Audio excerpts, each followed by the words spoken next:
A luxury SUV pulls up slowly. Clean shine. Silent confidence.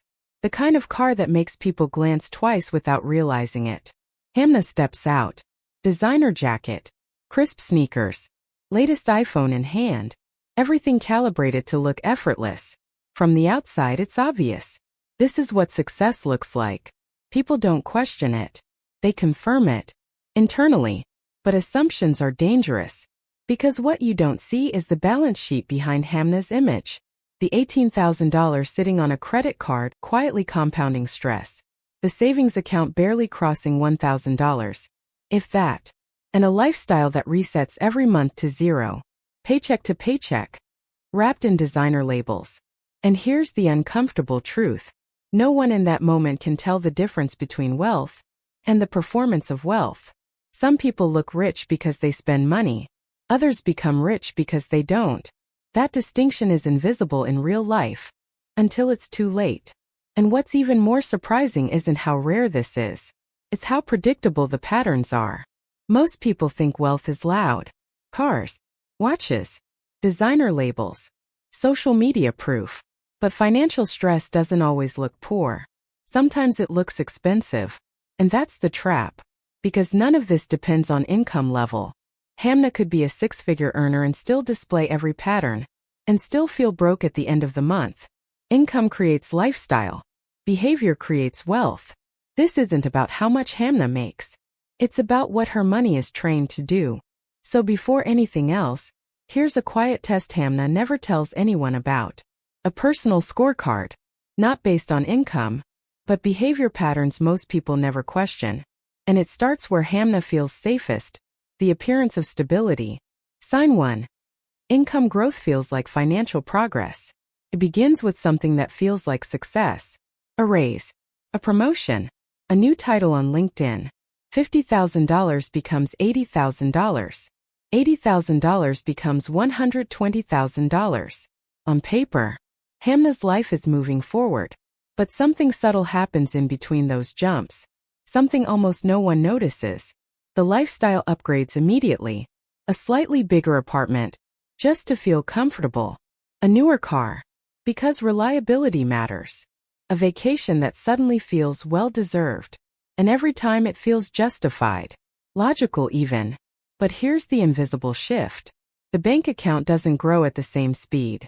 Net worth stays quiet. Almost frozen. While lifestyle expands aggressively around Hamna. This is lifestyle inflation. Feels like progress, but it quietly resets financial growth. Now imagine two paths for Hamna. One where every raise turns into higher spending. Life improves visually but wealth stays stuck. Another where raises are split between controlled spending and investing. Life improves slowly but wealth compounds silently. 10 years later, the difference is no longer visible in income. It's visible in freedom. Many people celebrate raises long before their bank account ever feels them. And that's where the illusion begins. Sign 2. Money becomes emotional, not mathematical. Because next, money stops behaving like math and starts behaving like emotion. For Hamna, it's no longer about buying things. It's about using things to feel something. A luxury dinner posted instantly. A new watch under soft lighting. Vacations carefully documented more than experienced. But the real motivation is hidden. It's not enjoyment. It's validation. A quiet question being answered again and again. Am I doing okay? That's where status anxiety lives. Not in poverty but in comparison. After stress, Hamna's spending becomes automatic. A phone upgrade. A brand switch. Something to reset identity. But the relief never lasts.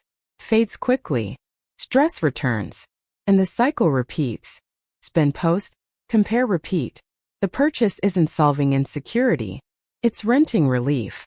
And over time it stops looking like shopping and starts looking like identity maintenance. Because what Hamna owns becomes what she uses to feel enough. Sign 3. No financial buffer for life shocks. And once validation becomes expensive, something else breaks quietly in the background. Even small problems start to feel like emergencies. A medical bill. A $2,500 car repair. A sudden job warning. On the surface, none of it is catastrophic. But emotionally, everything collapses.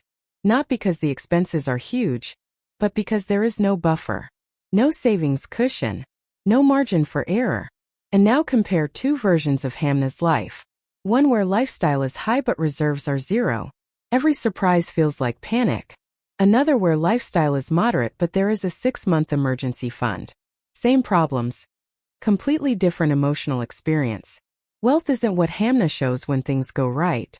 It's what protects her when things go wrong. Sign 4. Same income, different financial direction. Behind all of this is a deeper illusion in Hamna's world. Same income as others. $120,000 a year.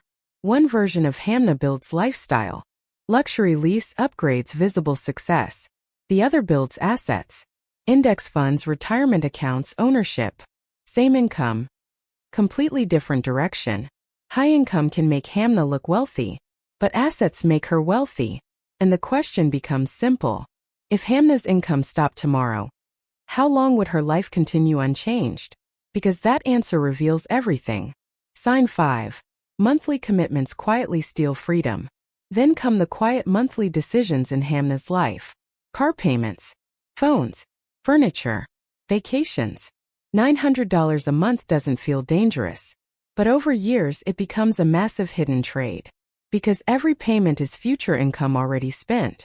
Feels structured, controlled, safe. But in reality it slowly removes flexibility. Every payment is a vote for Hamna's present self over her future self. And those votes compound into identity. Sign 6. Avoidance creates financial blindness.